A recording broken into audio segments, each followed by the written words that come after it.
Konten ini dibuat oleh mahasiswa Universitas Unindra dan dibimbing oleh Ibu dosen Safa Nur MSI. Serta beranggotakan saya sendiri, Edi Purnomo, Rahmawati, dan juga Samia Rukmamur. Apa itu penyakit gondok? Kita pasti mengenal penyakit gondok atau yang kita sebut dengan gondokan. Secara medis, penyakit ini disebut sebagai gangguan pada kelenjar tiroid yang ditandai munculnya benjolan pada sekitar leher. Sebenarnya, ada beberapa jenis penyakit yang disebabkan oleh gangguan pada kelenjar tiroid ini. Tapi, kita akan lebih fokus pada penyakit gondok ini. Penyakit gondok adalah penyakit yang disebabkan oleh pembesaran kelenjar tiroid. Pada penyakit gondok, kelenjar tiroid tidak dapat menghasilkan hormon tiroid yang cukup untuk memenuhi kebutuhan tubuh. Hal ini akan dapat menyebabkan masalah-masalah kesehatan seperti gangguan metabolisme, gangguan tidur, dan masalah-masalah lainnya.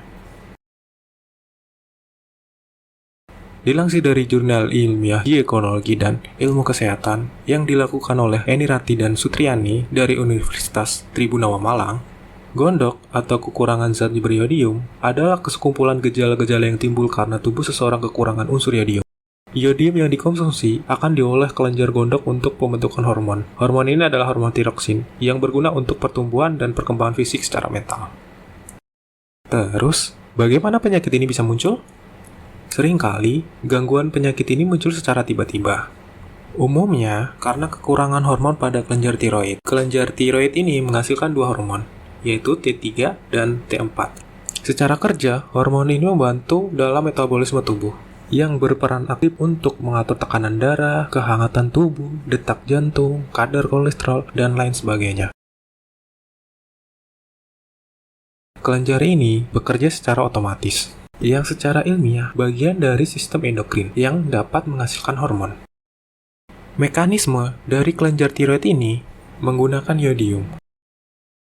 Garam yang mengandung iodium akan digabungkan dengan asam amino untuk menghasilkan hormon T3 dan T4. Jika kadar iodium dalam tubuh kita sedikit, maka kelenjar tiroid tidak berfungsi secara optimal. Akibatnya, kelenjar ini akan mencari-cari iodium yang ada di sekitar tubuh kita. Sehingga efektivitas kelenjar ini akan dinaikkan.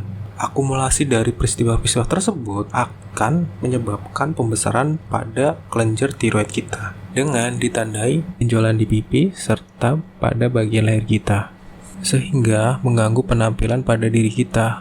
Akan tetapi, beberapa penyebab penyakit gondok ini akibat dari infeksi, kanker, ataupun penyakit imunitas. Terus, untuk penanganan penyakit ini bagaimana?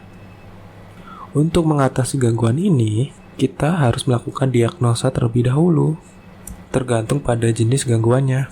Jika terdapat benjolan atau pembekakan, segeralah ke dokter. Dikhawatirkan ada tanda-tanda kanker, meskipun umumnya cuman pembesaran kelenjar tiroid saja. Itu yang pertama adalah gangguan bentuk. Terus yang kedua adalah gangguan fungsi.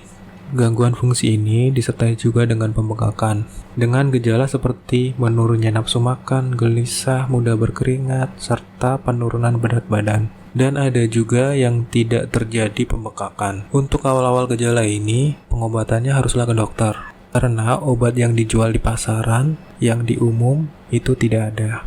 Bila sembuh, itu akibat dari daya tahan tubuh kita, dikarenakan tubuh kita memiliki sistem imunitas. Untuk meningkatkan imunitas serta melakukan penanganan terhadap penyakit gondok, kita harus istirahat serta mengonsumsi makanan yang tinggi iodium, misalnya saja daging ikan, hati ampela, dan garam beriodium.